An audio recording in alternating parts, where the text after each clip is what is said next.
The thoughts, opinions, and general overall shade thrown on High at 9 News are those of the individual speakers and not those of High at 9 News, its audience, or its advertisers. The statements made do not constitute medical, legal, or financial advice, and for advice tailored to your specific situation, please consult with a licensed professional.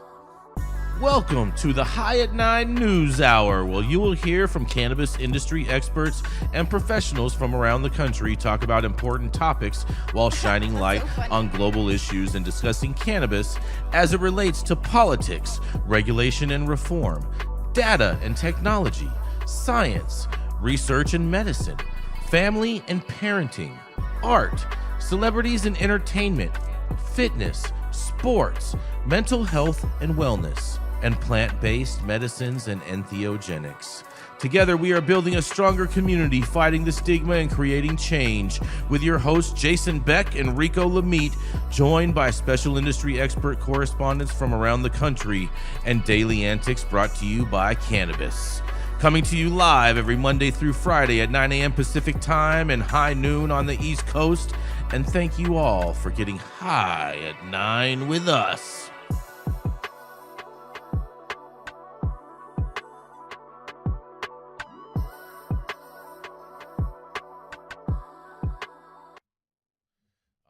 Yes. Good morning, everybody. That's right. It is Friday, February 21st. We made it to Friday, you guys.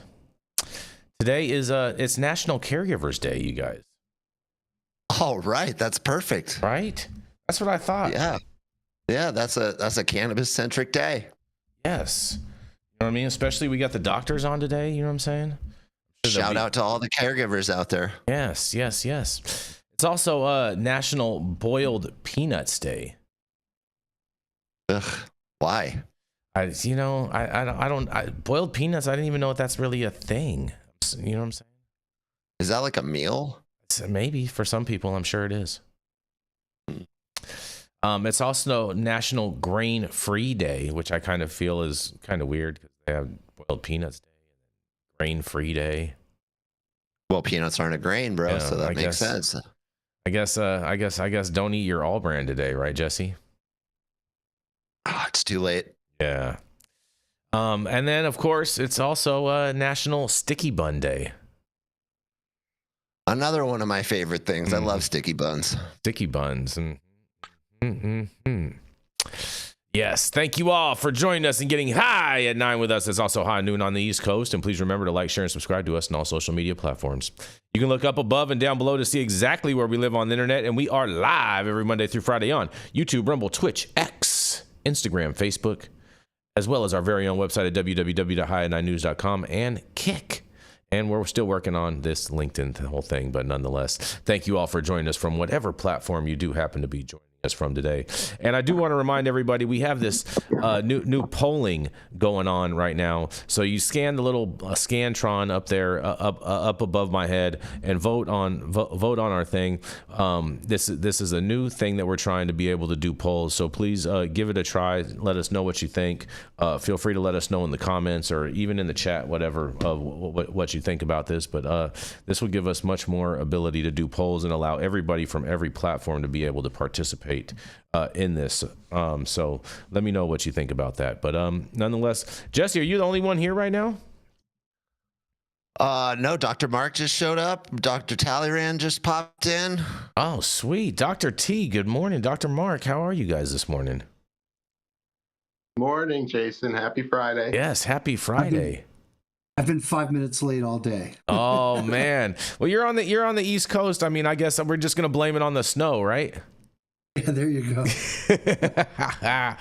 Oh man. All right. Well, Dr. T, we're gonna kick it off with your story then. I feel like you good with that? Sure, no problem. Although there's big news in New Hampshire too, right? That's gonna come in later on the show. That good. Yep. I did see someone chose to cover that New Hampshire story, so we will be covering that in today's lineup. But we are going to kick it off with Dr. Jean Talleyrand. He's the founder of the CESC and of Medican, where you should be getting your medical recommendations. He's been writing recommendations for decades upon decades, and probably even wrote your parents and possibly even your grandparents' recommendations, depending on how old you are. But nonetheless, it is none other than the doctor with the mostest. That's right, it is none other than Dr. Gene Talleyrand. Thank you, Jason. Very much appreciate the introduction. Happy Friday, everyone. I hope you had a great week. And my story today comes from Marijuana Moment. Medical cannabis helps mothers be more present parents, and develop positive relationships with their children, study finds. And this is by Ben Adlin.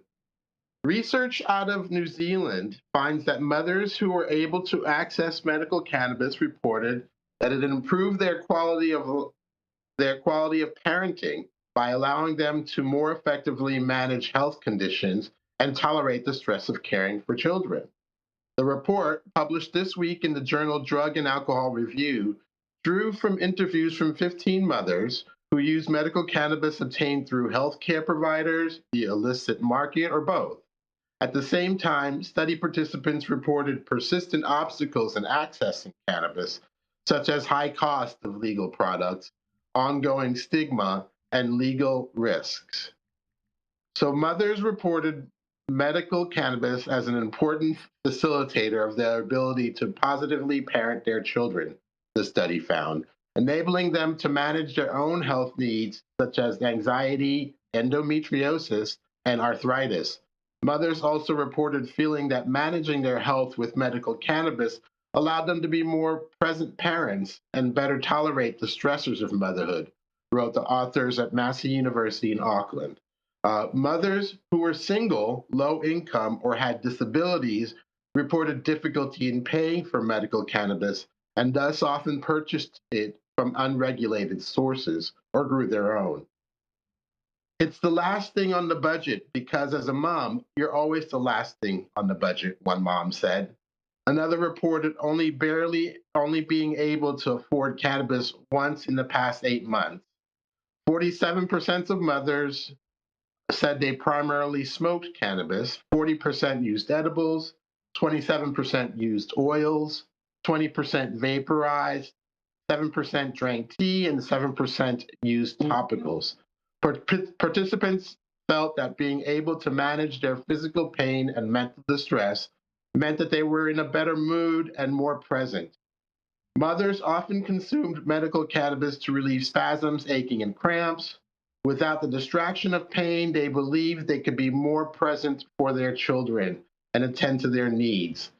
Similarly, mothers with anxiety, depression, and PTSD felt medical cannabis made them calmer, more relaxed, and less overwhelmed, the report says, which in turn aided their ability to communicate and better connect with their children. As a result, the kids received better parenting, the study found. That is more happy, funny, and empathic parenting. Despite strong advocacy for medical cannabis, all participants emphasized responsible consumption, reserving medical cannabis use for the evening after completing their parental duties or when children had gone to bed. As for the conversations with their kids, mothers promoted the normalization of medical cannabis use in 3 ways. First, they described it as medicine in the same category as other medications. Second, they emphasized that while society may view medicinal cannabis users negatively, cannabis offered them therapeutic benefits. And third, mothers framed cannabis as a natural product. Hiding medical cannabis from their children would contribute to the stigma and leave room for children to make the wrong assumptions. Our results suggest that cannabis legalization can have significant impact on the development of children via increased parenting time, that study concluded, especially for those under the age of 6, a period characterized by high, long-run returns to parental investment. The big caveat in those findings, researchers noted, is that the benefits apply only if parents do not misuse cannabis, noting bigger increases in parenting time for those less likely to abuse cannabis. It's important to challenge the assumptions made about cannabis and cannabis users. This is a small study, but it begins to go down toward challenging those assumptions. So I believe the worst assumption is that THC is intoxicating. From my opinion, THC is psychoactive, and psychoactivity is very different from intoxication. So intoxicating hemp is a misnomer. THC intoxication, I also believe, is a misnomer. Intoxication implies a decline in physical and mental capacity and is attributed to alcohol use. In many cases, cannabis improves physical and mental capacity. This and other studies have demonstrated that cannabis users have positive parenting behaviors, including better health and more empathy. These are not attributes of an intoxicant. Does cannabis improve your parenting? How do you explain it to your kids? This is Dr. Jean Talleyrand with High at 9 News. Man, what a great way to start off the show, especially on National Caregivers Day, Dr. T. I feel like you brought this story just for me. Oh, man. man. What do you have to say, Jenny Beth? You're a mom. I am a mom. I mean, like, listen, anything that helps you be more calm and be more present and can take away a little bit of that stress of, especially being a new mom, right? Like, you're not necessarily used to not being able to sleep because someone is screaming at you and biting on your boob 24 hours a day. And you don't realize that you're never going to pee alone again. Mm-hmm. Anything that helps decrease that stress is huge and, like, can make you, you know, if a calm mom is a better mom. It's just how it works. Yes, absolutely. Absolutely. I can say from the father's point of view, it helps as well in similar ways. I mean, I know anecdotally, I had so many experiences when my kids were little, when I would be at work all day, when I was doing construction, and I'd be super tired and not really want to hang out or not really want to do anything. And a couple puffs on the joint, and all of a sudden I'm on the ground looking at marbles and playing with my kids and just having a total blast. So it's definitely helpful. I loved, Dr. T, that you brought out the differences between psychoactive and intoxicating. I think that's a really key thing to note in cannabis. Yeah, let's get rid of this wrong idea that THC is intoxicating. I think that's leading us down a lot of back to prohibition. And, you know, it's a helpful plant. It's not a harmful plant. And I think we need to use our regulatory influence to change that. I was just going to say that term intoxicating has been used since, you know, THC was first isolated back in the late 1800s. And so they actually called, when they first people to make THC distillate, I think it was termed red oil or something like that because of the color. But they found that its so-called intoxicating properties were, they didn't know the difference between psychoactivity and intoxication. And that was, you know, in the late 1800s. So I think that term is just sort of stuck around. Yeah, I do agree with that. The intoxicating thing, it gives people like the wrong conjecture as far as how they process that. And you know what I mean, intoxicating things, they think of, like, you know what I mean, like really bad things, you know, like poison ivy, things like that, like things you got to stay away from, you know what I mean, because all of a sudden, you know, radioactive substances and things like that. Right. It has the word toxic in it, right? Yeah. And so right away, people think, oh, intoxicating, right? So alcohol is certainly, at a certain dose, can be toxic, right? Cannabis cannot be. But, you know, I think, you know, again, going back to, you know, years ago, they didn't know that distinction. They didn't really fully understand that, I think, until the cannabinoid receptors were discovered and the endocannabinoid system was discovered. And so now we know, similar to the way vitamins act, phytocannabinoids can act as supplements for a regulatory system that already exists in our body. Yeah, that's my favorite description of it, Mark. That's the one that I hold on to, as supplement. Dr. T, did I get it right? Yeah. Leah Patrick in the chat, she says, as a caregiver, there's not a lot of support, and a calm mom is a better mom, she says. Yeah. I'm with that. I wanted Doctors, to point out that some people in the story were not using it while they were with their kids. They would use it after their kids. But Jesse pointed out that for him, in his situation, using it with your kids was beneficial. So, that's sort of, it depends on the situation and in terms of whether you should use it with your kids or without it. So I guess Dr. T, Mommy Dearest wasn't on cannabis, right? No. Definitely. No needed more some. wire hangers. That was amphetamine, Jason. Mm-hmm. doctors, on that note of it being a supplement and a wellness plant more than anything, more than an intoxicant, would it be fair to say that since we all have endocannabinoid systems, that is it possible that most of humanity is cannabinoid deficient? Wow, I mean, you made a couple. It's a stretch. I like that look. You're like, whoa. I mean, to define most of humanity is a challenge already. Well, maybe America. Not Canada.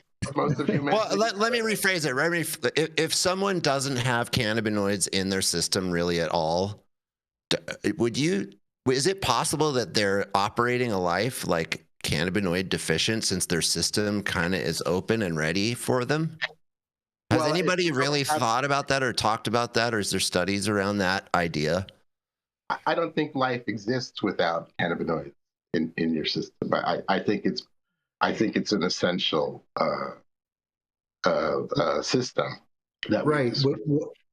What Dr. Meshulam pointed out, Jesse, was that when the woman's egg gets inseminated, when pregnancy ensues, is that your immune system should completely, or the mother's immune system should completely reject that foreign DNA that was just introduced through insemination, right, Dr. T? And so really the lowering and the attenuation of our immune system, which is underpinned by the endocannabinoid system, makes procreation possible, which makes life possible on Earth, right? Is that true, Dr. T, or is that kind of a stretch? I think that's a great perspective to point out, Mark. So it feels like you're kind of confirming what I'm asking. Like a lot of people are actually cannabinoid deficient a little bit. Like they're not getting enough or in the right ways. And even people who smoke or take cannabis maybe aren't getting the right cannabinoids in the right ways. Yeah, and so Jesse, that leads into the point that I raised earlier, which your cannabis is more like a vitamin supplementation, right? Yeah, a nutraceutical. Those people whose medical states can be classified by an endocannabinoid deficiency, the phytocannabinoids now bring that up to level, which changes your endocannabinoid tone. I think that's what they refer to it, right, Dr. T? Tell me if I'm wrong, Dr. T, but again, the way that this works is that if your body is not producing enough of the 2-AG and anandamide, which are the natural cannabinoids for your receptors, then you could supplement with the phytocannabinoids, a lot like the way, if we don't get enough vitamin C in our diet, we might want to take a vitamin C supplement. So these are more like vitamins, yes. Love it. And one could argue that we evolved this way, that being the plant was here before us, and as we evolved, it incorporated the cannabinoids and developed the system that can be changed by adding external cannabinoids. So it's a sort of connection to the outside world in a lot of ways.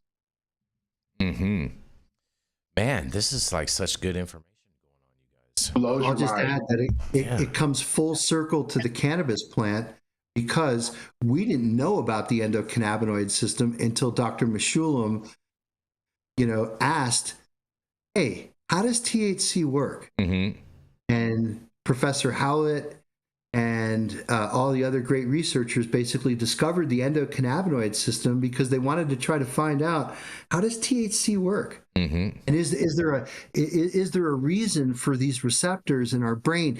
Certainly the receptors exist because our body makes its own compound that's the lock and key fit into those receptors, not because we're consuming some plant. But we found the receptors through the research that he did on the active ingredient of the plant. It's a fascinating story. Yes, this is super, super great information. Thank you, Dr. T, for covering this and bringing this up, and especially on this National Caregivers Day. And shout out to all the moms out there being better moms because of cannabis. And on that, we're going to go to our next commercial, and we're going to be right back.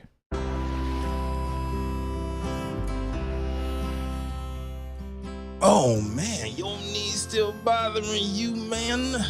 Yeah, my left one, you know? But I'll tell you what, I've been using this new CBD cream, and it works like a miracle. CBDs? I done heard about them CBDs. I was out there on them Twitters the other day, and I heard they get you high as a kite. Well, not this stuff. This stuff is tested. Every batch, all the way through, pharmaceutical grade, and in a GMP certified facility, so you know you're not going to have to worry about flying high. GMP certified? I might have to try some of this out. Where I'm even find this? You go directly to aimhighhemp.com and they will ship it to your door right away.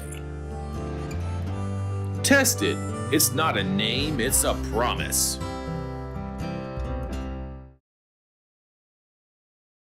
Rico. Okay, we can do that. Okay. All right. Knock mine out. Yeah, coming up next, that's right. It is the dope dad himself, Mr. Rico Lamitte, who has his hat to the back and he's wearing all black. That's right. It's the dope dad himself, Mr. Rico Lamitte. Yeah, Jason, definitely appreciate that. And got some news out of New Hampshire. I don't want to call it good news. Dr. T was asking for this story. It's some news. So New Hampshire has taken another step forward toward normalcy with the Democrats in the state's House of Representatives passing HB 75 to legalize the personal possession and use of recreational marijuana for adults 21 and older. But it looks like once again, progress will be stifled by the Republicans, going against the will of the people and getting people the medicine they need in a state riddled with addiction. So the bill introduced by Republican Representative was originally pushed forward by Republican Representative Kevin Verville, removed criminal penalties for possession and use, but does not legalize sales or create a regulated cannabis industry. He was supported by all the Democrats on his side, and it was kind of a unified front, apparently, in the House of Representatives. But public consumption would still be illegal, and those under 21 found with marijuana would face penalties. Democratic Representative Jody Newell advocated for the bill, emphasizing its support from the public and highlighting cannabis' safety compared to other substances like alcohol and heroin, which is a huge problem in New Hampshire. However, Republican Representative Terry Roy opposed the bill, arguing that legalization should be done more thoughtfully and with proper regulations. While the bill passed the House, it faces an uncertain future as Republican Governor Kelly Ayotte has indicated that she would likely veto the bill if it reaches her desk, following the footsteps of former governor and fellow Republican Chris Sununu. I'm Rico Lamitte, the dopest dad on the street for High at Night News. I'm just going to let the facts lay there and not give my opinion. That was a very confusing story. Yeah. Why don't you break it down a little bit? Why don't you give us your opinion on this, Rico? Yeah. I heard you say up front that it was the Republicans that denied it, but then you said it was a unified front, and then you said it was in a the House. Democrat. I said in the House, the Democrats supported the Republican that sponsored the bill. Okay. They passed it before. So they were a unified front, and the Republicans running the state are saying it's dead on arrival. It's not all the Republicans. Sorry, go ahead. It's not all the Republicans running the state. It's the governor that said that she's not going to allow this while she's there. It is one Republican governor. Oh, so one Republican. The Republican governor, yet again. Okay. One Republican, not the Republican. This is the second time Chris Sununu did the same thing. She's following in the same footsteps. Still, it's a big difference between the Republicans and one Republican. Big difference. You are right about that, Jesse. There's a big difference because That's when it comes into more of the ideology and not the overall party. Yeah. It's the view of one woman. It's very Christine Nomish. Yes, So. exactly. Not really, because Kristen Nunu.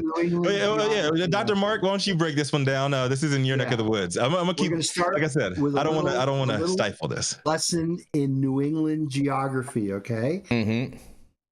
New Hampshire is right next to Vermont. Yep. Right next to Massachusetts and right next to Maine. So guess what users in, and we're on the coast where the states are super small, right? Mm-hmm. We're not like on the California coast where you could drive 10 hours and still be in the same county, right? So all this is going to do, Jason, is it's going to feed the trap, which has already existed in New Hampshire for years. Very much and so. It's going to take all those border communities that border on Massachusetts, border on Vermont, and border on Maine. And guess what? Those people are going to go to those other states to go buy their product. Yep. So come on. Yep. Sounds like a shitty governor. You are very right about that. You got to probably look where the money lies, Jesse. And what I would say is she was probably bought and sold by the alcohol, tobacco, and liquor lobbies, right? So if she's getting money from Budweiser and getting money from InBev and all these other, they don't want cannabis legal in their state because that's going to take market share away from their intoxicating alcohol products. Mm-hmm. That's right. So it just doesn't make any sense, right? Because people, does she think by keeping adult use out of New Hampshire that somehow it's going to curb cannabis consumption in her state? Is that what she thinks? Right. Or is she being paid off by very wealthy donors who just don't want to see it happen because it's going to upset their apple cart? I'm going to go with the latter. I'm going to go with the latter. I think it could be a combination of both. It's probably mostly the latter. Texas. What's that, Dr. T? Isn't this happening in Virginia and Texas? I mean, isn't Youngkin doing the same thing where the Congress is saying we want to pass this bill and he keeps vetoing it? No, it was a little different in Virginia. In Virginia, it was fully passed under Ralph Northam, and then he lost the election. Youngkin came in and said, no, we're going to do this. We are going to legalize, but it's going to be corporate. And we're going to run this thing like a company. They took over both chambers of Congress. It was a Republican governor, Republican full Congress, and they couldn't agree on how they would break up this entire industry. And now Democrats have taken back one of the houses of Congress, and it's just gridlock. So 6 years later, still nothing. You know what I wonder? And I don't see Vermont in the chat this morning. Mm-hmm. But I wonder if shops that are right on the border, you know, between like Vermont and New Hampshire, if those shops in Vermont can offer a discount with a New Hampshire driver's license, right?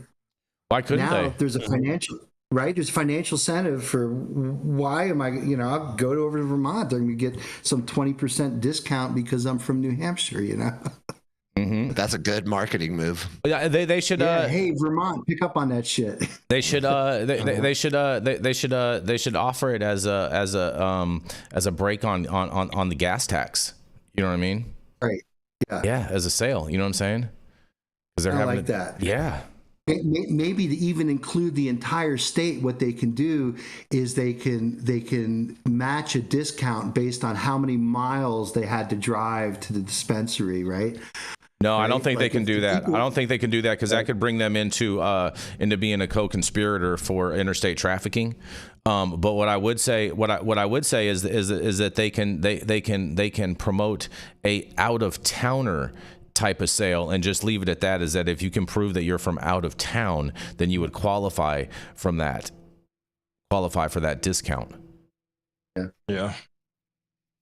Because you want to be careful. It just doesn't make any sense to hold up adult use legalization in any state whatsoever, because the trap is going to win, hemp is going to win, and the neighboring states that have legalized are going to win. Mm-hmm. So, that they're trying to follow the path because they know that Kelly, the governor is just following Sununu's footsteps and is just dead on arrival. They're trying to follow Vermont's path, and what Vermont did in a similar fashion was they legalized possession and let's see, they legalized possession. Say it. What's that? I believe it was consumption. Yeah, consumption. Yeah, so they were going to legalize that without full legalization, and it says that Jared Sullivan, Democratic state rep Jared Sullivan, noted that they wouldn't be the first state to do that. There's precedent for it. That's exactly what Vermont did. They legalized it, and a few years later, they came back with a model of how they're actually going to regulate and sell within the state. But Kelly Ayotte is not trying to hear that shit. New Hampshire, live free or die. I don't understand why they're not allowing people to live free or die. It's on their license plates. Because they want them It's to their die. motto. They want them to die. Stop. Obviously. They don't want people to die. Stop it. Stop it. They want people to be able to live free, but right now the governor is not allowing their people to live free. This is a travesty. I used to get it in Nashua. All my cousins in Vermont, they go to New Hampshire to buy their alcohol because it's cheaper tax there. Yeah. Yes, that maybe gives you. Are in cahoots, and they It maybe gives you an indication. Hold on, Jenny. Go ahead, Dr. Mark. I'm sorry, Jenny. I don't mean to talk over you. No, you're okay. Go ahead. I say it may give you an indication of who bought and sold the governor, right? If alcohol is cheaper there, they have good alcohol laws and everything. Those businesses do not want to lose any revenue to cannabis. Well, the thing is that in New Hampshire, the state runs all the alcohol sales. Like in Washington, it's all state-run liquor stores in New Hampshire. I'm gonna look up. Same as Pennsylvania. Mm-hmm. So Kelly Ayotte, her biggest contributors: NORPAC, Goldman Sachs, General Electric, Fidelity, and Aetna. Aetna. What were you going to say, Jenny Beth?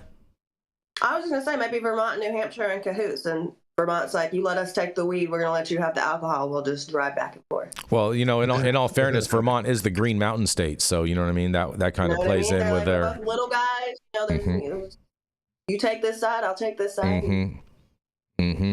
Yeah, because at the same time too, Vermont is bigger on the top, and New Hampshire is bigger on the bottom. Yeah, Fair enough. That's like our friendship. I'm the beauty and the brains and the height. I don't know about any of that. That all sounds like a whole bunch of BS to me. And any of us who know the cannabis plant know it's good to have big tops. That's right. Big tops. That's right. Shout out to Big Tops. And on that, we are going to keep this train rolling. Rico, you ready? Massive tops. Yes, indeed. Who we got next?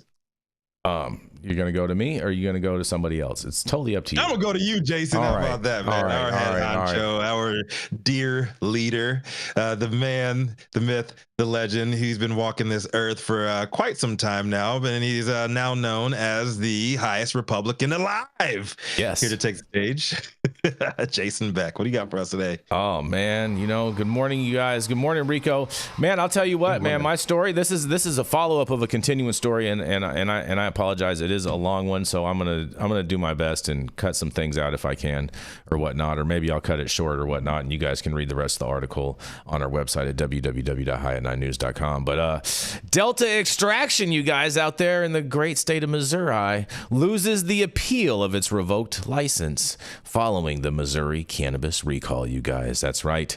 An administrative hearing commission ruling concluded that the company violated state law by importing hemp-derived THC concentrate from other states and adding it to Missouri's grown marijuana products, you guys.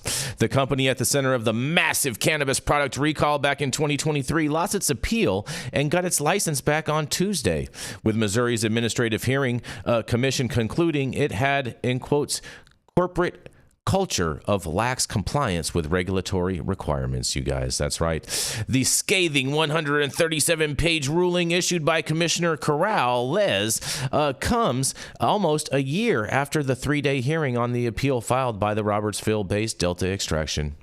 Lyles agreed with the Missouri Division of Cannabis Regulation that the company's practice of bringing in hemp-derived THC concentrate from other states and adding it to Missouri-grown marijuana products was a violation of state law. And almost all of the reasons cited for revoking Delta's license and pulling 60,000 marijuana products off the shelves were upheld. That list included failing to notify law enforcement immediately after someone broke into Delta's Robertsville facility and stole the company's server, just days after the state shut down its operation. The server included the only copy of Delta's video surveillance files. How convenient is that happened, you guys? Man, when I smell smoke, I smell fire, you know what I mean? It also included allowing a contractor who was previously convicted of conspiracy to distribute cocaine to operate its facility on the weekends when he didn't have a state-issued agent identification card. And during that time, regulators say the contractor was using another Delta 8 employee's ID to enter the facility and logged information into the state system used to track and trace products, Lyles wrote. Chuck Hatfield, an attorney for Delta Extraction, said the company has no comment. Of course they don't have no comment. A spokesperson for the division said in an email to The Independent that the department is currently reviewing the decision, and the case has been widely watched by companies who had to destroy the products they purchased from Delta or have had them locked in vaults since the recall back in August of 2023. The company's challenge also posed major questions about whether the state has the authority to regulate intoxicating hemp products, and Delta Extraction admitted to importing a large amount of THCA, a non-psychoactive compound of the cannabis plant that becomes intoxicating when heated. Purportedly extracted from hemp plants, the company's contractor, Jason Sparks, would mix it with smaller amounts of THCA extracted from the Missouri-regulated marijuana market.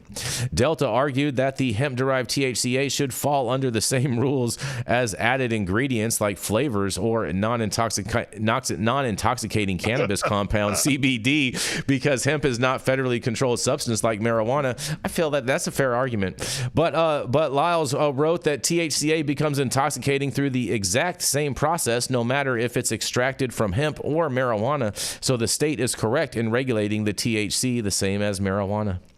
That means it must be grown and manufactured in licensed Missouri facilities, license concluded, and tracked from the time the seed goes into the soil.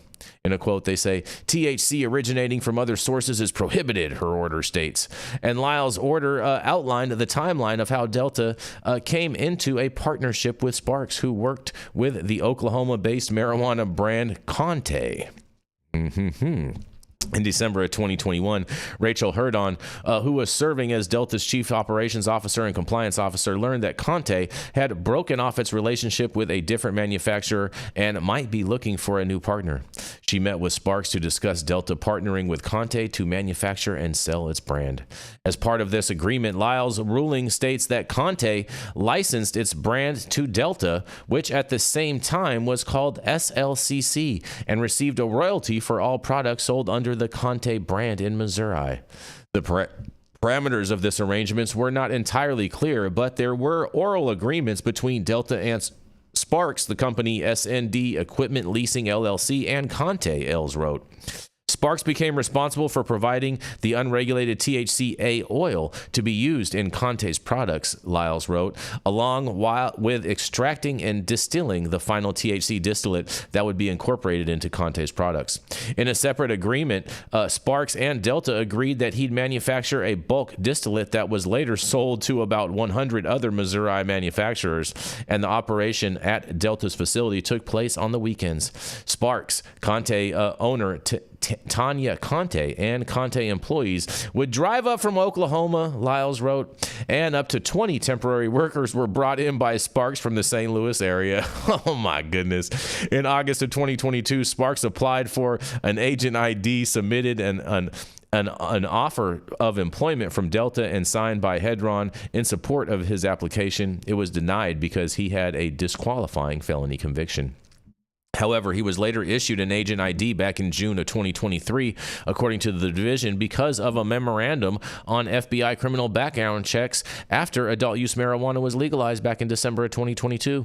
Sparks was in the facility on a regular basis between February through July of 2023 and never properly signed in or out or in the visitor logs, Lyles wrote.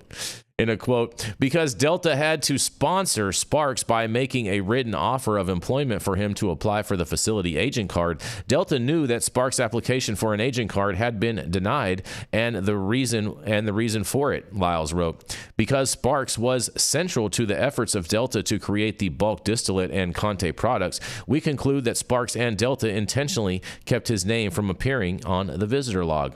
The temporary workers Sparks hired also only wrote their first names in the log and didn't include the purpose for being in the facility or times they were there. In a quote, as with Sparks' failure to sign in the visitor log, we conclude this non-compliance was intentional, Lyles wrote. Neither Sparks nor Tanya Conte could identify the individuals who were doing the work, and they were paid in cash, and Sparks was vague on how or where he found the workers. For its part, Delta simply turned its facility over to S&D and Conte for the weekends and did nothing to identify who was in their facility or monitor their compliance with the security requirements. Before May of 2023, the unregulated THCA oil Sparks was bringing into the Delta facility came from Sparks' network of personal associates, and Sparks believed it was derived from hemp, Lyles wrote, and Lyles focused on what was produced between February 3rd, 2023, when the initial adult use marijuana rules were in place, and August of 2023. To understand Delta's alleged violation, Lyles said, it is necessary to first understand the basics. The psychoactive chemical that produces the high consumers look for in marijuana products is tetrahydrocannabinol, otherwise known as THC. And they say in a quote, THC does not occur naturally in either the marijuana plant or in the hemp plant, she states. THCA does, and THCA is found in large amounts in marijuana plants and similar amounts in hemp plants. By itself, it's not intoxicating. For example, we don't need to go into all that. The THC oil used at Delta was extracted from hemp plants by sources outside of Missouri, Lyles wrote, not by Delta or Sparks in the Delta facility. And the oil was covered into THC before products were sold, she said, and that's a major reason it violates the rules. It was not resold as THCA, she states. And Delta believed the company was compliant as long as a single gram of THC sourced from a marijuana plant obtained from a licensed marijuana cultivator is included in a batch of product that might contain hundreds of thousands of grams of psychoactive THC that came from hemp plants. The interpretation is unreasonable, Lyles wrote. And in a lawsuit filed last year, Sparks Group S&D claimed that Delta owes the company more than $13 million for producing about 1,100 liters of THC concentrate oil or distillate and other products. And a liter of 80% concentrated THC can make more than 70,000 individual gummies at 10 milligrams apiece. And industry experts say that's almost 80 million doses, or twice that amount if they're 5 milligram THC gummies. And the company is also asking for $5 million in loss of revenue after the state confiscated its extraction equipment that was inside Delta's facility for 5 months. And SND has agreed to enter into a arbitration, and a hearing is scheduled for that case next month in Franklin County Circuit Court, you guys. Well, there's the conclusion to that. Delta lost its license, and oh man, I can't wait to hear what you guys have to say about this. Well, I guess parody gummies won't be entering Missouri. Stop it. Well, there's a big misconception here. I mean, first of all, what a comedy of errors, right? It's right? Like fucking Keystone Cops. This is great. Yeah. This is great entertainment right here. Unbelievable. But let me just make sure that everybody understands. Mm-hmm. Hemp-derived THC is not extracted from the plant, okay? It doesn't come from THCA from hemp, okay? It is completely, unequivocally synthetic from the chemical conversion of CBD. And the reason why they want to do that, Jason, is because think about your COGS, right? Mm-hmm. If you can take 1 liter of legit THC distillate and all of a sudden it becomes 10 liters because you've added 9 liters of cheap hemp-derived THC, you know, obviously your cost of goods sold is going to be improved. Dr. Mark. And what they thought is that you can't actually distinguish one from the other, but you'll see in my story today, and remember we had Josh Svider from affinity labs on. Josh and some of the other sophisticated labs can basically tell you, oh no, that THC that's in that product is synthetic versus one that's sort of extracted naturally from the cannabis plant. So, you know, a lot of hot wind around this article is all about, oh, THCA levels and THC gets converted into THC from, that's all bullshit. This is just bulk commodity taking $350 a kilo CBD and turning it into cheap generic THC under $1,000 a kilo. It's basically so probably like about 60, 70 cents a gram. It's basically, Mark, when you bring the cocaine game into the weed game and you're able to create cut with your, you know what I'm saying? You know what I'm saying? They're basically cutting it with this hemp derived THC distillate, you know what I'm saying? And just basically, you know, hey, you know, the more the merrier, you know what I mean? They'll never know. Yeah, I mean, it was amazing when Josh told me that even in those hemp-derived 10-milligram drinks, and when you look at like a 12-ounce soda that has 10 milligrams, he says even at the small amount of THC in there, we can tell it's synthetic versus naturally derived. So they've gotten the analytical techniques at certain labs have gotten terribly sophisticated to be able to tell whether or not the stuff is synthetic or not. I'll tell you what, if this case was in an episode of Law and Order at the end when everyone's walking out of the courtroom, I'm pretty sure they're going to play that song. You've got to cut it.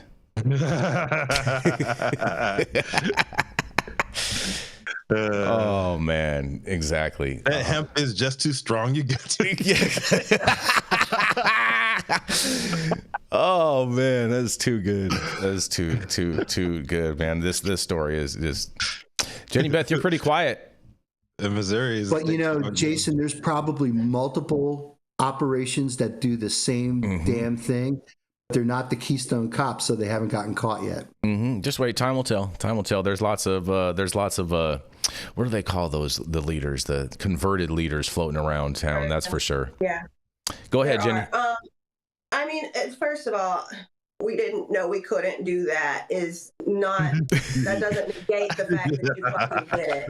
Like from a compliance standpoint, this story made my head hurt. I found myself rolling my eyes more than usual at Jason because I'm just like, and then there's more. I just, the fact that, oh, you know, the guy who led us astray wasn't even qualified or allowed under the state law to participate in this industry. And we knew that. And we followed his dumbass Smokelahoma directions anyway.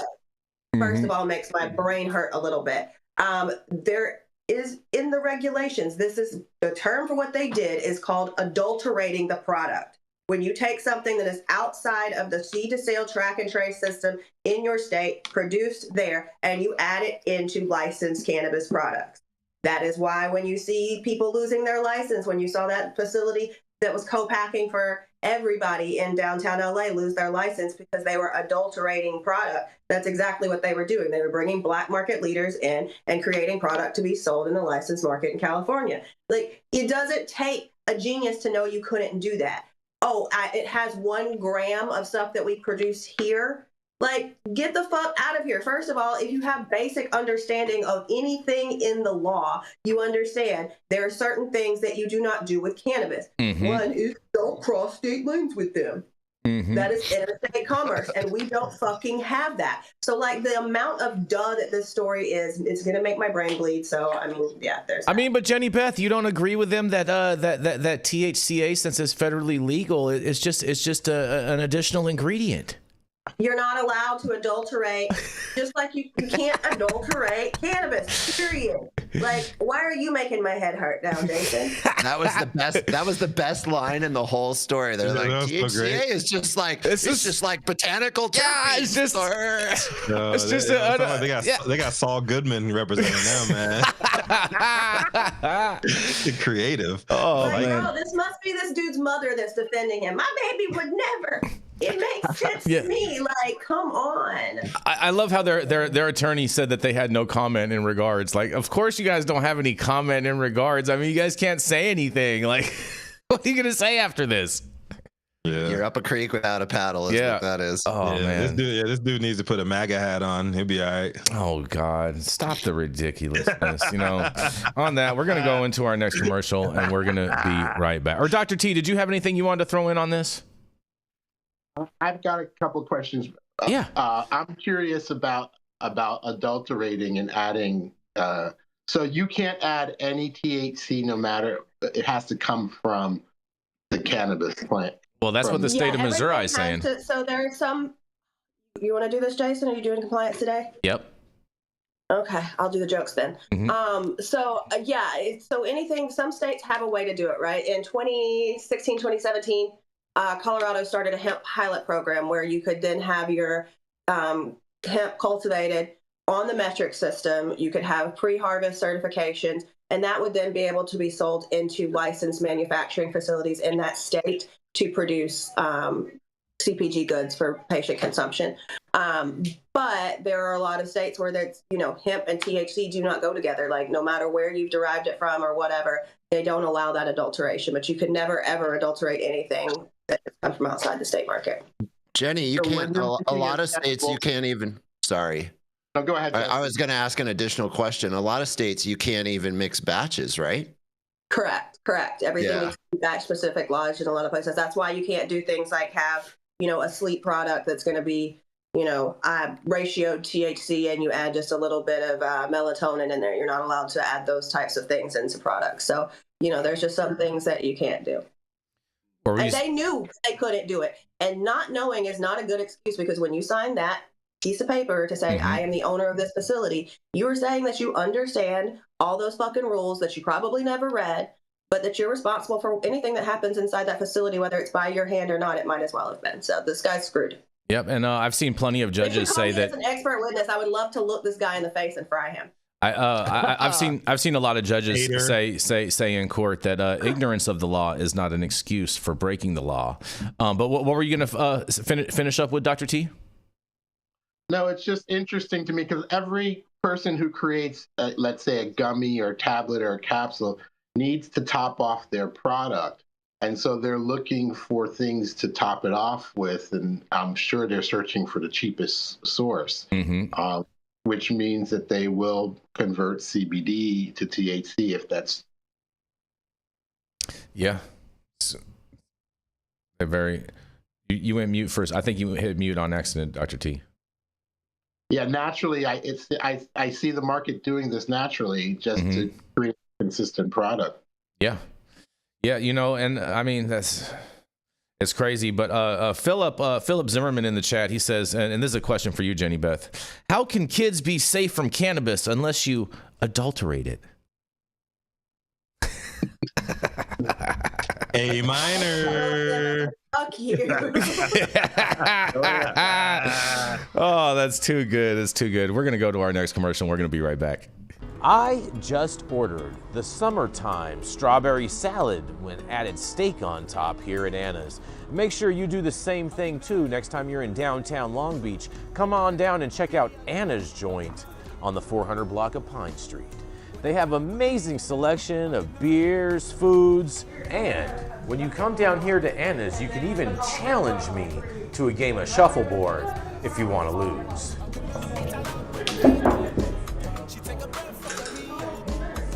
Did you get that? So, next time you're in downtown Long Beach on Pine Avenue, make sure you stop by Anna's Joint on the 400 block. Not only do they have Anna's Joint, this restaurant and bar, but they also have the amazing deli next door, and then next door to that, they have a very exotic flower shop. You may want to stop by and say hi.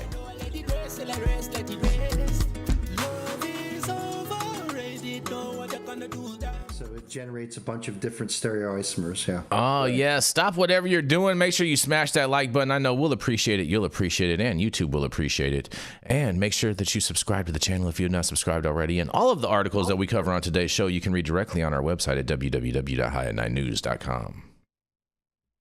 Are you a business that's suffering from the hyperinflation that is plaguing America today? We have the solution for you. That's right. Patriot Business Financing. Head on over to www.patriotbfc.com and apply for a loan up to $2 million. Any state, any industry, even the cannabis industry, the CBD industry, as well as the industrial hemp fiber industry. Secure up to $2 million today, and make sure that when you apply, you tell Paul you said hi from High at 9. Broke in and took all of their footage. They did that. You know that they did that. Damn it! I hate when those servers go off right. Yeah, they totally. Those darn burglars who just took all of our servers. You know, the DVR just disappears when the trappers come in. And It's crazy. I didn't know I couldn't do that, officer. Wise guys for hire. Yeah, I guess someone thought that our DVR was a catalytic converter or something. They thought they had enough white privilege in Missouri to pull this one off. This dude's been watching too much Ozark. All right, you ready, Rico? I'm ready. I thought you got the second half of the stop what you're doing. No, we already did that part. We just finished that. Now you got to introduce Dr. Mark. You got Dr. Mark? Yep, Dr. Mark. Yep, Dr. Mark with a fish head. Fish heads unite. All right, my computer's froze up, so I'm gonna go off the top of the dome. Up there next, we go. Hope you guys got your blue books ready, because the professor is in the building. The New England truth against all you backstabbing peddlers of boof. He's here to break y'all off with a little Friday lesson that you are sure not to forget. Come to the stage, none other than the illustrious Dr. Mark Scialdone. What do you have for us today, Mark? Thank you, Rico. And I just wanted to mention to Chris Brady, you know, I'm not in my office, so I don't have any chemical structures, but I do have some nice fish posters behind me at home. They with a sprained ankle. So today, my story comes from the MJ Biz Daily, and it's entitled Study, Artificial Cannabinoids, Illegal THC Potency in Hemp Shipped to California.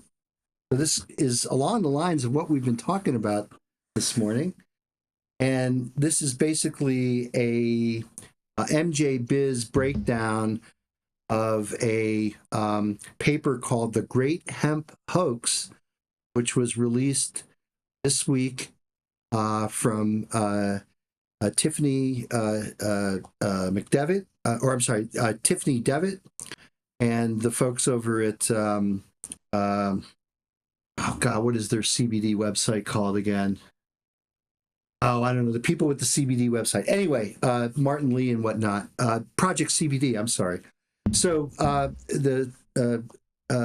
new study by a group licensed cannabis businesses and affiliates highlights the widespread presence of synthesized cannabinoids and THC limits far exceeding California law in dozens of products shipped into the state,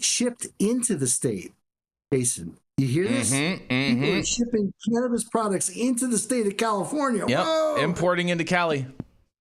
Shipped into California.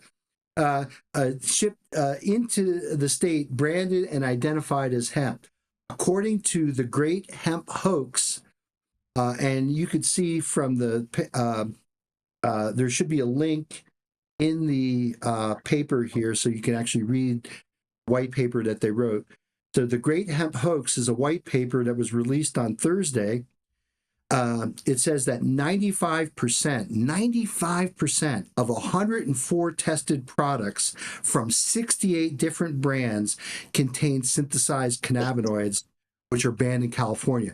So this isn't a problem that's localized to Missouri. This is happening everywhere. And of course, if it's happening in California, it's happening on a California-sized scale, right? So several products which were shipped via online purchases also contained high THC potencies and other compounds. The Great Hemp Hoax found some gummies contain 32 times more than the THC limit that's allowed in the state. Vape products, on an average, had THC levels 268% above legal thresholds. Nearly half of the synthetic THCP, a compound researchers described as exponentially more potent than THC, and also some products contained psychoactive substances such as kratom and hallucinogenic mushrooms. They probably don't mean mushrooms, but they probably mean psilocybin. So much of what's being sold as hemp today isn't really hemp at all. It's a cocktail of synthetic intoxicants and illicit THC masquerading as a natural legal product, says Tiffany Devitt, Director of Regulatory Affairs at Groundworks Holdings, which partnered with other license holders to organize and run the study. Groundwork is the parent company for the Northern California marijuana manufacturer and cultivator CannaCraft, and a southern retail chain called Marsh and Ash. So these are big businesses, right? They've been in business for a while. The study was supported by the Sacramento-based retailer Embark and United Food and Commercial Workers 135, which represents more than 13,000 unionized employees in San Diego and Imperial counties. Products were tested by the San Diego-based Infinity Chemical Analysis Labs, which is our friend Josh Swider. Hey, Josh, he's probably watching. Infinity Labs founder Josh Swider, there he is, has claimed a widespread recognition in the industry since his lab has been at the forefront of exposing an ongoing pesticide scandal that rocked California's regulated marijuana market. We are troubled but not surprised by the widespread presence of synthetic THC and so-called hemp products showing up in this report, and it is unfortunately consistent with similar studies in other parts of the United States, says Michael Bronstein, president of the American Trade Association for Cannabis and Hemp, in a statement emailed to MJ Biz Daily. So Congress must act to enforce this issue, and states like California must continue to take action to protect consumers and minors. California Governor Gavin Newsom in September issued emergency regulations for intoxicating products derived from hemp, banning more than 90% of the products that are sold in the state. The study also said that they were able to easily purchase hundreds of hemp products online without age verification, another infraction of California law. White paper specifically called out national brands, Los Angeles, California-based CANN, and St. Ides, Ides spelled IDES, a subsidiary of the San Antonio headquartered Pabst Brewing Company. Pabst Brewing Company, big alcohol, right? You know, big alcohol basically supporting synthetic cannabinoids derived from hemp. Go figure. For allegedly peddling hemp-infused beverages in the state. We do not agree with the report's claim that our products are illegally sold in violation of state law. Canned persons told MJ Biz Daily via email. Pabst did not immediately respond to MJ Biz's request for comment. So, yeah, like I was saying before, this is not a phenomena that's localized to Missouri. Those people just are people who got caught. In this case, this is, license holders in California who basically see their market share eroding to these hemp-derived products which are being shipped into California. So, yeah, I mean, I've always stood by the notion that if we remove cannabis from the schedule altogether, we deschedule cannabis, this market for recreational synthetics will eventually go away. Because I think people just want high-quality cannabis. If THC is what they're after, they can get it in high-quality cannabis. I think the Farm Bill, to be quite honest, the Congress was snookered on oil, rope, and paper, and never contemplated a route to market for CBD, let alone THC. So I think this notion of industrial hemp, let's put industrial hemp back on the map as being something that can provide, food, right, which is more important, and I believe will certainly be the driver to getting hemp. Is going to be protein per acre. Right now, soybeans produce about 360 to 380 pounds protein per acre, where hemp, the estimates are as high as over 1,000 pounds of protein per acre. And if you're trying to feed livestock, or if you're trying to put protein into various food products, hemp wins hands down. Now you're up against the large industrial agricultural companies like Archer's Daniel Midland, and other companies that are selling genetically modified soybeans as being the choice of protein on the planet. I think when we switch from soybeans over to hemp, that we'll have a healthier planet with less pesticides in our crops and in our foods. And that is the place for industrial hemp. So I know that there's a lot of people who are making a lot of money by converting CBD and putting it into THC products, as well as things like THCP. THCP does not come from hemp at all. It's totally synthetic, all of it, without exception. All THCP that's out on the market today is not being extracted from a plant. It's being made in a laboratory, hopefully by chemists who know what the hell they're doing. But like the conversion of CBD into THC, the THCP process is not pure and generates a mixture of things that we really don't know what they're going to do in terms of impact on safety and efficacy for human consumption. So, that's my story here from the shores of Lake Champlain, literally right outside. There it is. Yes. And where the fish like to swim. So that's my story from Vermont. I'd love to hear what everybody has to say about this. This story brought to you by Parody Gummy. You guys are funny. You guys are funny. You guys got jokes. Jokes today, man. Jokes today. So these guys were importing hemp-derived products into California. No, they were synthetics. Hemp-derived. That's hemp-derived. Wait. So their retail channel includes internet sales, Jason, which, according to this hemp hoax white paper, there's very little controls. Typically, when you get into one of those sites, it'll ask you that you're 21. All you need to do is there's an age gate. Yeah, but then, 2 clicks later, they're asking for your credit card information. Well, of course they are. They're a business. So I don't think there's California well, there might be. Like in the case of Missouri, the story that we covered earlier, there was a licensed business in Missouri that was basically importing stuff to adulterate their products. I'm not sure that I have a couple questions on this just for clarity, because I'm a little bit confused on this. Is this a criminal complaint? Has there been a criminal complaint filed? I think Marsh and Ash and Cannacraft have a class action lawsuit against a bunch of different companies. Yeah, I can't really comment on that. White paper. So just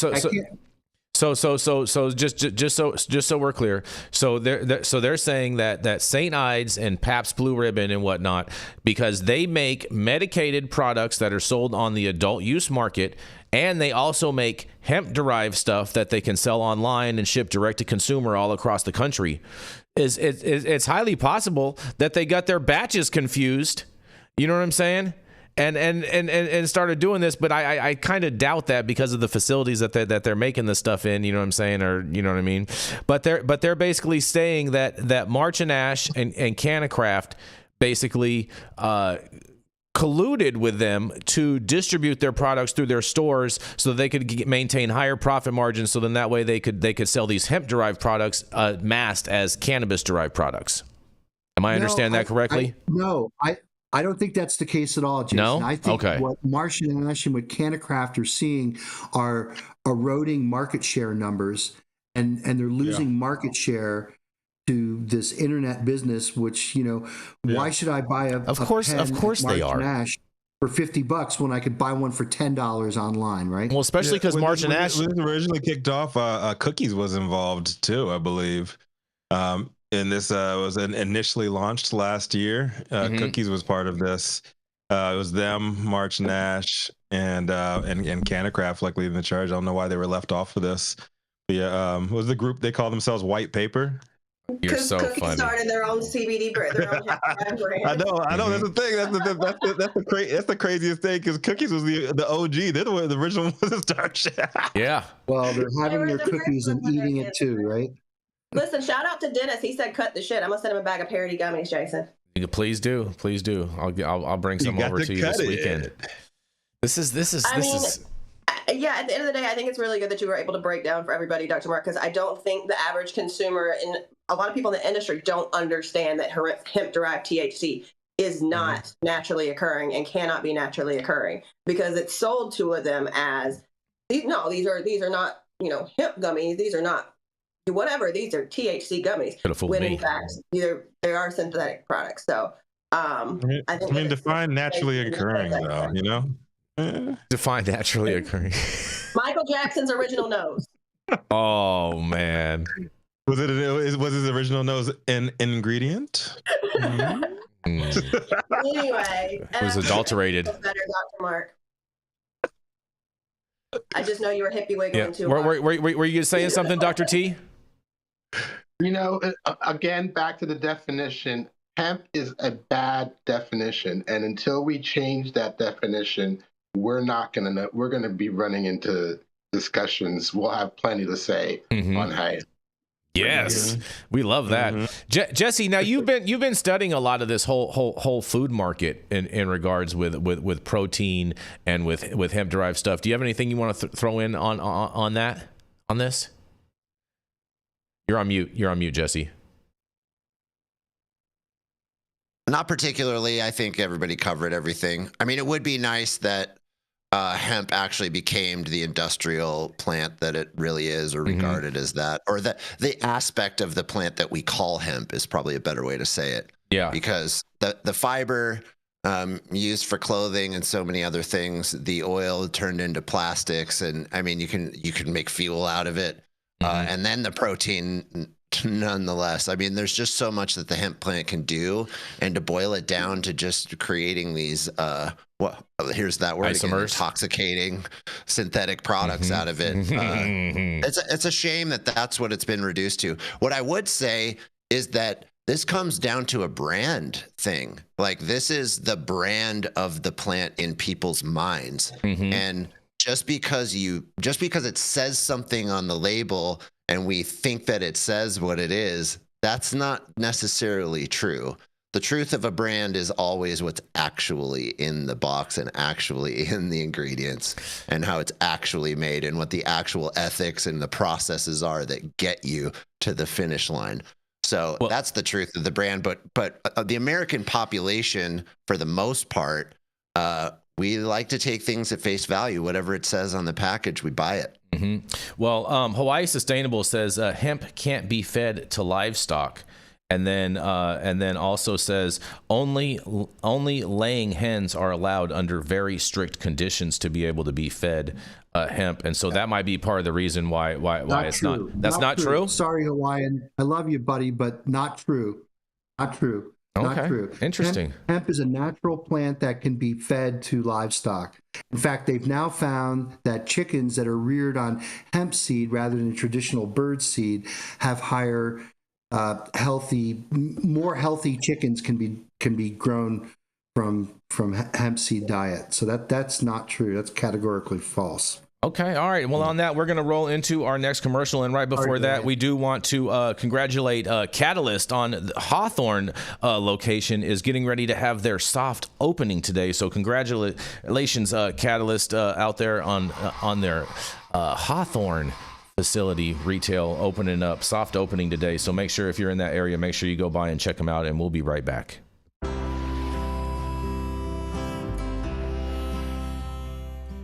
Oh man, your knees still bothering you, man? Yeah, my left one, But I'll tell you what, I've been using this new CBD cream, and it works like a miracle. CBDs? I done heard about them CBDs. I was out there on them Twitters the other day, and I heard they get you high as a kite. Well, not this stuff. This stuff is tested. Every batch, all the way through, pharmaceutical grade, and in a GMP certified facility. So you're not going to have to worry about flying high. GMP certified? I might have to try some of this out. Where will I even find this? You go directly to aimhighhemp.com and they will ship it to your door right away. Test it. It's not a name, it's a promise. And my camera updated, and it has to use USB-C now, and it's not compatible. Well, we're back. We're back, and we are going to roll right into Mr. Jesse Barney, who has a fun, hard-hitting story for you guys today. He's the founder of Barney Design Company. Did I get that right? Jesse Barney. There we go. There's your soundbite there, Jesse. He helps brands with their design, with their branding, and helps tell you exactly what's inside of that box. That's right. There's another, the Mr. Jesse Barney. Yeah, JB Designs. Yes. Yeah. Rico brings it back. Yeah. I love you, Jason. I let you roll with the JB Designs because I get it. Yeah. All right, my story comes out of USA Today, and it is Claressa Shields suspended for testing positive for marijuana after Michigan boxing match. Claressa Shields, oh, this is so fun when an ad pops up over everything. I just love that. That's the best. Thank you. Claressa Shields has been suspended by the Michigan Unarmed Combat Commission after testing positive for marijuana following her win over heavyweight Danielle Perkins earlier this month, according to reports. Shields, 29, tested positive for the banned substance via an oral fluid sample following her win over Perkins on February 3rd. Sky News and BBC reported on Thursday, prompting the Michigan Unarmed Combat Commission to open an investigation. Shields, a native of Flint, Michigan, will not be able to compete in Michigan while suspended. Mrs. Shields' conduct as a licensed professional boxer constitutes an imminent threat to the integrity of professional boxing, the public interest, and the welfare and safety of professional athletes, the Michigan Unarmed Combat Commission said in a statement to Sky News. Man, they're making it sound like she has some serious competitive advantage by taking cannabis. The suspension comes less than a month after Shields made history and became the first boxer, male or female, to win undisputed titles in 3 different weight classes after defeating Perkins by unanimous decision on February 3rd at the Dordt Financial Center in Flint, Michigan. Maybe she does have an unfair advantage with cannabis. Shields, a 2-time Olympic gold medalist and women's boxing champion, moved to 16-0 with 3 TKOs with the win. Shields responded to the news of her suspension on X, writing, "She's never smoked weed." She continued, "It was marijuana, no PEDs." I don't know what a PED is. Performance enhancing drugs. Oh, yeah, of course. It's a temporary suspension until I go to trial for the very petite amount. In another tweet, she added, "And until the undisputed women's heavyweight champion." Last week, Shields shot down rumors that she tested positive for a performance-enhancing drug, declaring she's been a clean athlete all my life. She added, "To ever put my name in PEDs with positive and my name is in this..." These sentences are messed up. She added, "To ever put my name and PEDs with positive and my name in the sentence is damaging." Oof. Although marijuana has been legal in Michigan since late 2018, marijuana is banned from competition by the World Anti-Doping Agency. That's the story. It sounds like she does have some sort of advantage because she's kicking everybody's ass at 16-0. But she said she never smoked weed. How did she? I know what it was, she Jesse. taking edibles? Or I know what it doing, was. Cannabis. Topicals? Nope. I know exactly what it was. I know exactly what this was. This was definitely one of Mike Tyson's Evander Holyfield ear gummies that she was eating. Has to be. It could have been. If you are familiar with Claressa Shields, she is an absolute beast. Seeing her whooping some of these women's asses is kind of uncomfortable. So, Would you fight her, Rico? but I fired. No, she probably whipped my ass too. She's a professional fucking boxer. If you ever trained, like anybody like in the chat or whatever, or on the team, if you have ever done any kind of like mixed martial arts training or any boxing or anything like that, and even a semi-pro, they will whoop your ass, man. Like, it is not. If you are in some kind of street altercation, verbal altercation or something, and they don't even square up right. Like now that I started training boxing like a couple of months ago, it's like I just look at everything very, very, very differently. And so if you see any like street knockouts and stuff, like just their stance, just back off, man. You will get fucked up. I'm counting in my head, very 1, 2, different. 3, and 4. Like as I'm hitting you with the fucking cross, like it's a bad day. Hold on, But Jenny. yeah, no. Did you have some gloves next to you? Can you put those on? Do you want me to? Yeah. Yeah. I'm not gonna put my wraps on. I'm gonna put the gloves on. Yeah. I box and I do Muay Thai. Look at this, you guys. If my camera didn't freeze up there, okay, here we go. See, we got you. Look at this. Hey, man, let's go, Jenny Beth. Oh, look at this. Let's go. We gotta get a. Sorry, Rico. There's a strict rule against men performing in women's sports. How? Mm-hmm.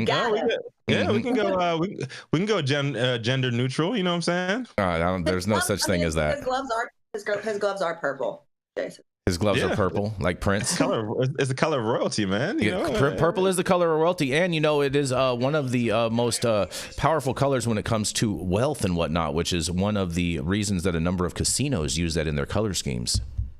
Yeah, it means I'm neither red nor blue. Fuck both of them. Isn't purple black and blue together? Isn't that how you get purple? No, Jason. No. Red. Blue and red. Yeah. Like I'm going to sleep. Oh, this was a fun, a little knock you out story going on over here. No, I think it's fucked up, man.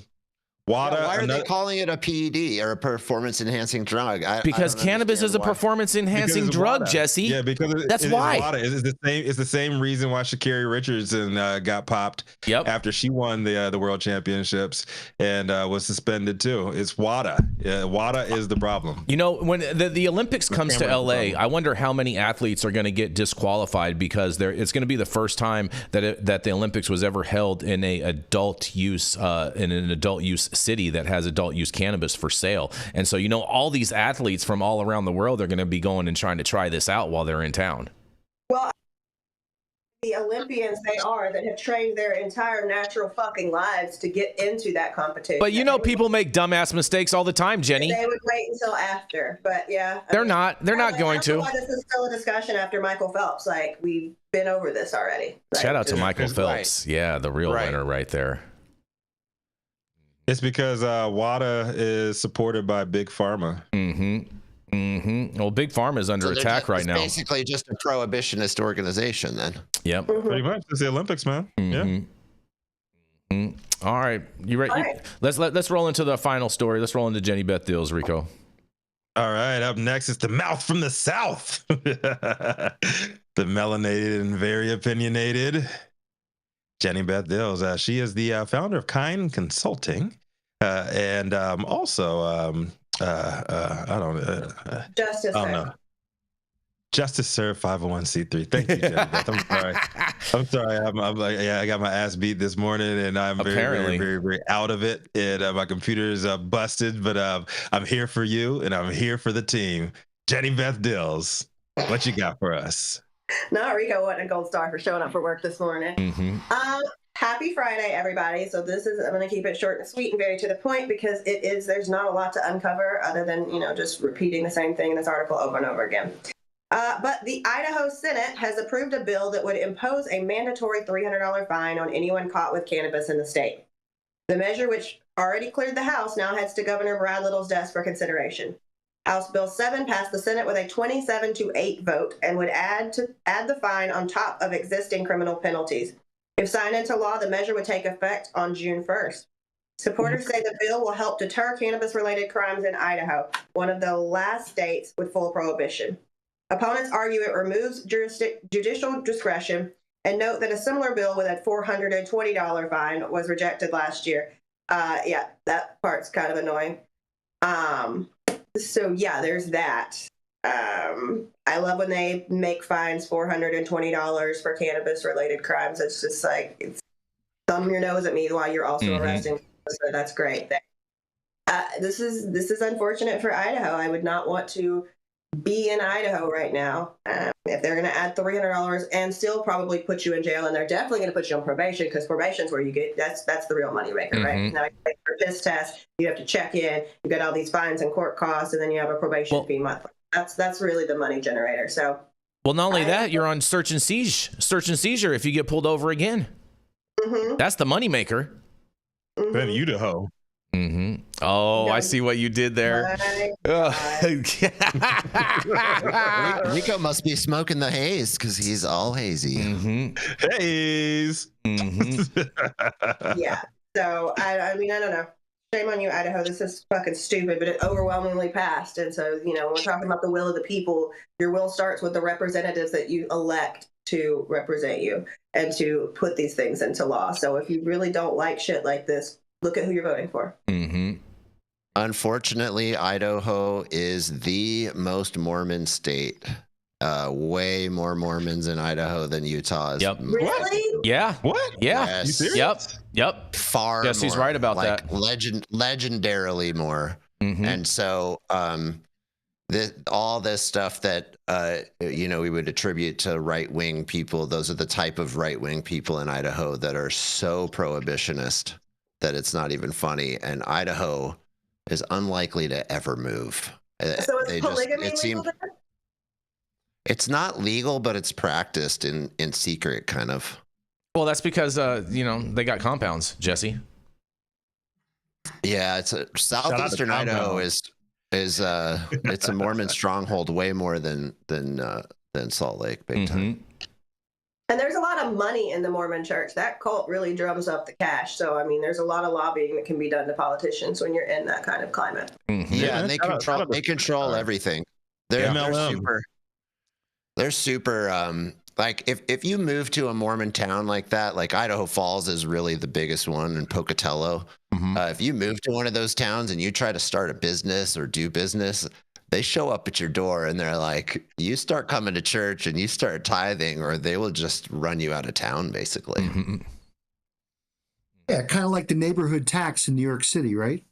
Yeah. You don't pay the neighborhood tax. That's exactly what it's like. That's exactly what it's sort of like, and it's done under the auspices of religion and righteousness and all these things. And this is done by the wise guys rule. Right. They're the same. They'd be the wise men. They'd be the wise men in this situation. Mark, it's a lot like the U.S. It's a lot like the U.S. government right now too, right? Yeah. Oh, stop it! Get down and lay down. Exactly how the government's been for the last 8 years. Get down and lay down. If you lay down, stay down. Am I right? Am I right? Bend the knee. Yeah. Obama and Biden definitely built the government that way, big time. Yep. How do they define cannabis in Iowa? This is Idaho. Sorry. They define it as illegal, Dr. T. Oh, it's so illegal. It's one of the most illegal. Yeah. So is there a hemp designation that's not cannabis? I thought they banned it. No. They didn't ban. They haven't banned hemp. No, they haven't banned hemp. They may have banned THCA, but I don't believe that they've banned hemp. Yeah, something like that. Yeah. Well, there's THCA and hemp. Yeah, I could see them banning THCA flower. I could see Idaho doing that. But I mean, I got it here. I just looked it up. Oh, it's fantastic, Jenny Beth. Well, I want to be fucking right. I don't like to just continue this rhetoric of spewing shit. Yeah. Go ahead, spew the truth. Spew the truth, Jenny Beth. Tell us what Google says. Well, it's the IdahoCannabis.org. Hemp-derived THC products are illegal in Idaho. The state only permits THC-free hemp products. So CBD products are allowed. Non-psychoactive products are illegal. THC technically has a little bit in there, right? What about THCO or THCP or those would be illegal because they're THC THC products. Those would be deemed illegal. CBD products are the only ones that they're going to allow in Idaho. So if it has a T, an H, and a C in it, it's illegal, right? Yeah, because it's regulated by the molecule. Yeah. Idaho is probably going to be the last, if ever. Yeah, I agree with that. To become legal. I agree with that. They'll be the last of them all in all reality. And they're actually licensing their hemp growers, and they're kind of following up on them to actually make sure that they're cultivating hemp, not THC. Well, it's interesting because just over the border in Utah, I understand that the Mormons have gotten into the hemp and cannabis industries down in Utah because they understand this is a profit center.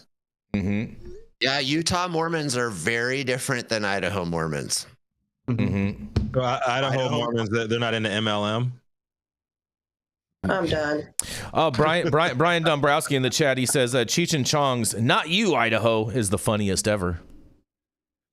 And Idaho is the place where Dogface got wrapped up. His whole case got pretty popularized and whatnot when he was sipping that cranberry juice on the skateboard. Idaho is like a shitty place to have to live. It seems like you'd want to be high. This is why I grew up in Montana, but I was actually born in Idaho, but I never claimed that. And Pepper, the Pepper Plug says Mormon weed hit different. It's because it was grown from the lost seeds that were found by John Smith while wandering in the wilderness. The lost seeds. I like what Wax is saying. What Wax is saying is, oh, my head hurts. I need some real THC. Yeah. Y'all tripping with this boof talk. Yeah. This is rolled by a bona fide sister wife. That'd be a good name of a strain, sister wives. Yes, indeed. So thank you all for joining us for yet another week of High at 9 News. You can catch us live weekdays, 9 a.m. Pacific, high noon on the East Coast. Big shout out to the super fans getting their comments posted live on the big screen, announced by the team. Do we have any today, Jason? No super chats today. Damn. No. It's been a low super chat week this week. You guys, you know what I'm saying? It's all right. Yeah. I'm sure we'll get some love someday. How much I wasn't here? What? Big love to all our live audience and online supporters catching us across all media platforms, tuning in each day to the headlines of chaos, also known as the development cannabis industry. Our vetted correspondent team tuning in from all over, bringing us much needed variety of perspective, your respected opinions to the table. Our production team, Cloud Media Partners, all the sponsors keeping our lights on and AV struggles to a minimum. As always, Cannabis Sativa L, the reason why we show up to read these stories every single day. Thank you too. It has been Friday, February 21st, 2025. The show's over. You've all been blessed with the top industry headlines. I hope it's enough for you to put in your pipe and smoke at least until Monday. My name is Rico Lamitte, the dopest dad on the street for High at 9 News, America's #1 daily cannabis news show. And I'm gonna pop right back out to Jenny Beth Dills. I totally destroyed your intro today. I'm sorry about that. But what you got for us, man? You got some nice words for the people for the weekend? I do. It's Friday, you guys. Just be nice to people. Try to, say what's up to your family. Spend time with them. I found my real dad again, so family is really congratulations important right now. Was that grateful you got them and love them while they're here. And don't forget, cash me outside. How about that? Shit. What was the point of giving me the last word if you were just gonna talk? You just talked, and Anthony's not fast enough on the buttons or whatever. You know what I'm saying? Go ahead, hit it, Anthony. And on that note, I'd like to ask everybody what they would think if we rewarded our people that give us a reward in YouTube. I don't even understand that. Let's close this thing out. Like a favor for a favor? Are we still live? Yeah, we're still live. No, it's actually a suggestion that I'm asking, our audience if they'd be interested. Let's Anthony, this we're yeah, okay, this is... fuck what I'm saying. Yeah, you're right.